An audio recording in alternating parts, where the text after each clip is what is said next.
Haitian New Yorkers reacted with fury Tuesday over the Trump administration's decision to end a temporary residency program for almost 60,000 of their compatriots. The Homeland Security Department said it was spiking the program, put in place after Haiti's devastating 2010 earthquake, because conditions have improved on the Caribbean island. "This is inhuman. This is as harsh as it gets," said Rico Dupuy, 64, who owns the Brooklyn-based Radio Soleil Haitian radio program. The decision to end temporary protected status for 59,000 Haitians gives them 18 months to leave the country or face deportation. The announcement sparked protests in the city and across the country, and drew strong denunciations from Mayor de Blasio and other New York politicians. Rescinding temporary protected status on the eve of Thanksgiving is an attack on working families, de Blasio tweeted. 5,400 Haitians with TPS have lived in New York City legally for years, making our city better. We must let them stay. Savips. Lynn Sladkyap Rep. Nydia Balathketh DNY slammed the decision as cruel and cold-hearted. She called on lawmakers to support a bill that would offer a path to citizenship for those granted temporary protected status.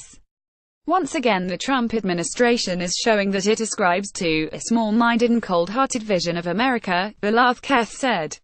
Cruelly sending tens of thousands of Haitians back to a country that does not have the capacity to absorb them would be immoral and a stain on our nation's conscience. Scores of Haitians and their supporters demonstrated outside Trump's Mar-a-Lago home in Florida to express their disapproval. Roughly 320,000 people from 9 countries ravaged by war and natural disasters live in the U.S. under the Temporary Protected Status Program, which was signed into law by President George Bush in 1990. Haitian immigrants who fled to the U.S. following the 7.0 magnitude earthquake in 2010 were overjoyed when the Obama administration granted them the 18-month temporary refuge. Obama renewed it every time it ran out. The Trump administration has taken a tougher stance on beneficiaries of the program, ending protections for Nicaraguans last month.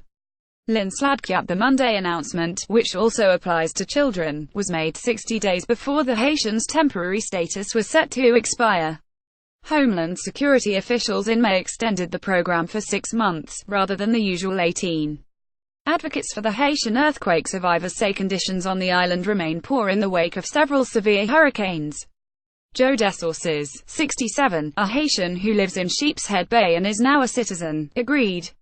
Haiti is still in bad shape, Desources said. People have no electricity, no running water, and the medical system is out of business. Mark Jean, a 53-year-old Haitian living in Flatbush, said his 13-year-old nephew who moved to the U.S. 5 years ago is now racked with fear. He's worrying now that he'll get deported, and that makes me sad, Jean said. I wish I could do something to help him out. Life is very hard in Haiti. There is no life down there for young kids. It's very poor. Jules Barrow, 49, a Haitian who lives in Flatbush, said he has no doubt that anyone forced to return to the impoverished island nation will suffer psychologically. It's depression big time, he said.